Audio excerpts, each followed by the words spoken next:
there's a stigma of getting help, especially for mental health.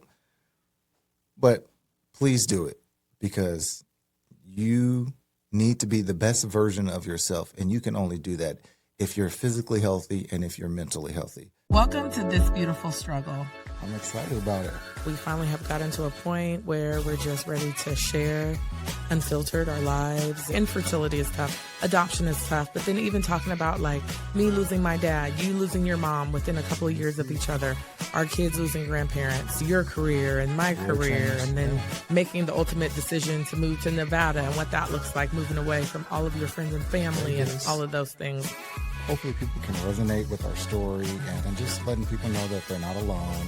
It's not the norm, and infertility is something that people don't ever want to talk about. Our family is such a hot mess, Express. I mean, this is just what it is, right? Like, so we don't have to front anymore. It's been a long time coming. Hello, and welcome back to This Beautiful Struggle. I'm KC. As you can see, it's just me for right now. Today we're going to talk about a little bit more of me and some of my career and what's led me to get to the point where I am today. So briefly, as you know, if you've seen the other episodes, I am a retired police officer. I was a police officer for 18 years in the Bay Area, in Oakland, California. And I grew up in Oakland, and I have probably seen my fair share of just very violent things. And all of those things in my childhood kind of molded me into wanting to be a police officer. So let's fast forward to high school. So I'm in high school. There's a program called the Police Explorers. So I joined this program where you are basically a cadet. You're like in this mentorship program where you are mentored by police officers, and they kind of give you an inside look of what it's like to be a police officer and things of that nature. So I did that, and then after I graduated from high school, I joined the military. And the main reason why I joined the military was because I wanted to travel, and then two, I wanted to just get out of Oakland because at that time, it's all I'd ever known. It's all I'd ever been around. So I joined the military. I become an MP. I get deployed to Guantanamo Bay, Cuba. I was there for 12, 13 months, come back, and then I apply to the police department.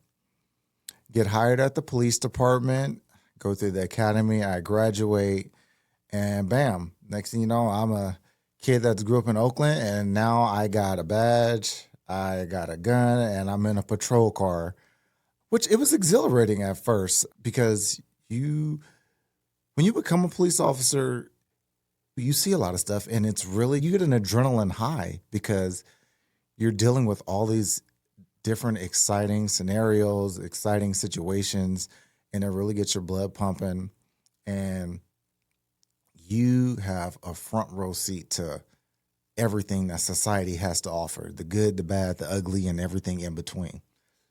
But and if you've seen other episodes, like I've said before, that's those things, they start to weigh on you because you will suppress them. And sometimes you suppress them because you got to keep going. Like you can see something really bad, and next thing you know, you have to put that out of your mind, and then you have to go to a different call.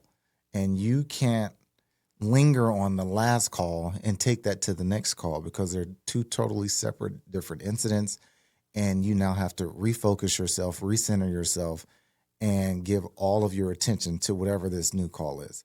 So you do that for months, which turn into years. And next thing you know, you've been there 5 years, 10 years, and you've seen some really tragic things. One of the incidents that always stands out in my mind is an incident that happened in 2009 where 4 police officers were killed. I'm not going to go into detail of all of that, but it was just a really tragic incident.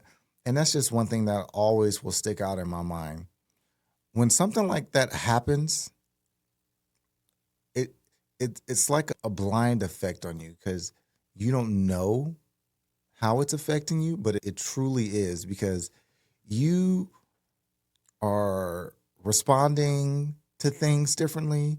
Your decision making is different. Like everything about you changes. And that's just one of the things that just comes along with the job.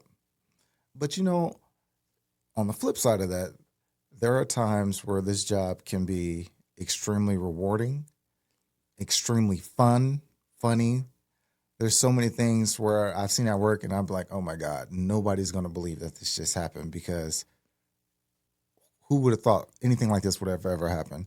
So, I mean, you get both sides of the coin. There are the very sad moments, but there are also the very fun, exhilarating moments. And there are the times where when you legit get to help someone who was really in need of help and they're truly appreciative of the help that you provided. That makes it all worth it. It kind of just eliminates some of the bad things that you've heard, some of the taunts and some of the derogatory things that people have said to you. You kind of just forget about all of that and you just like, oh man, this person needed help. I helped them. They were generally appreciative, and that's all you need. I feel like I've accomplished what I set out to do today. I helped someone who was thankful for my help. So, and that's really why I became a police officer.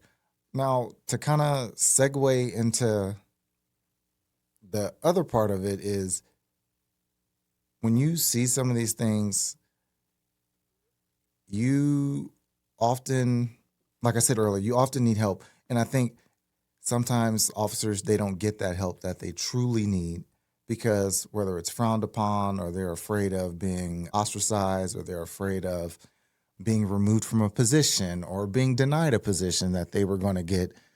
So I think sometimes they just keep it inside and they don't mention it and it balloons and like we spoke before, sometimes that can lead to suicide. Sometimes that can lead to divorce.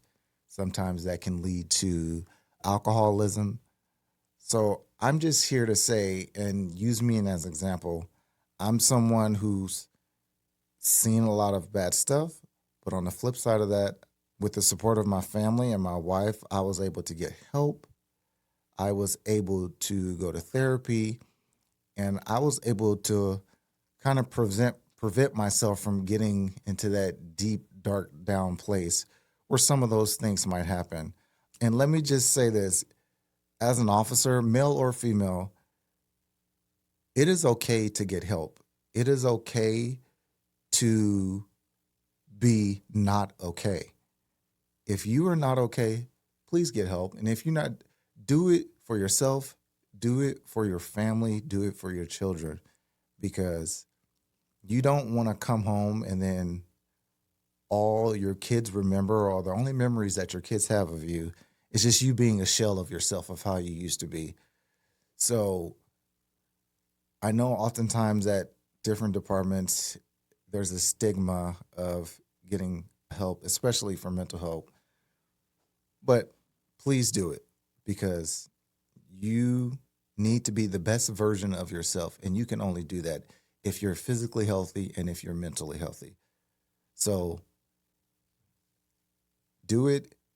Never mind what anybody says to you, because those aren't the people who love you. Those aren't the people who are dealing with you. Those aren't the people who are affected by you. You have your spouse at home. You have your kids at home. You have your family.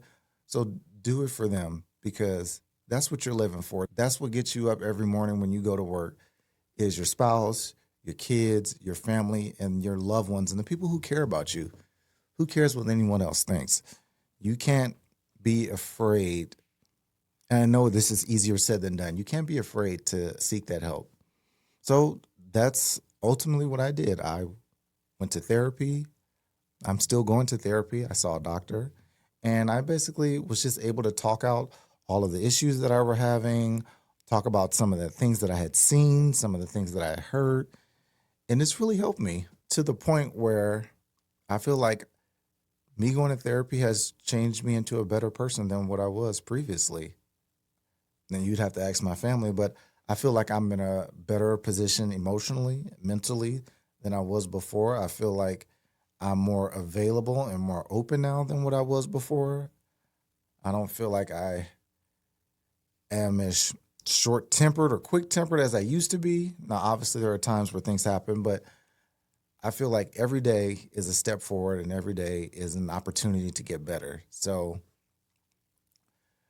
please get that help that you need so you can be the best version of yourself, because you're worth it and your family is depending on you to do it. If you have any questions, any concerns, please reach out to me. I'd be more than happy to talk to anyone or speak with anyone regarding getting help, because I know it could be a very sensitive topic and a lot of people don't want to talk about. But please reach out. I'm not afraid to talk and share more in detail of some of the things that I've been through and the experiences that I've had, because me going through this experience of getting therapy and getting help, which ultimately led to me retiring, has been nothing but good. It's been nothing but positive for me. And I know if it can help me, then it can definitely help you. So please reach out to me. Like I said, if you have any questions, and I just want to say this again because they're very important. Even when you feel like you don't need to, please don't hesitate to do what's best for you and your family. Remember that your job is your job, but your family, that's your family. Your job, if you left that job, your job will replace you the next day. They don't care about you like that. But your family, though, and the ones who love you and care about you, do it for them. Thank you for watching. Again, reach out. Please like, share, subscribe, rate. I truly appreciate hearing from you guys. And every like, every share does not go unnoticed, and we really appreciate it. So thank you again. See you next time.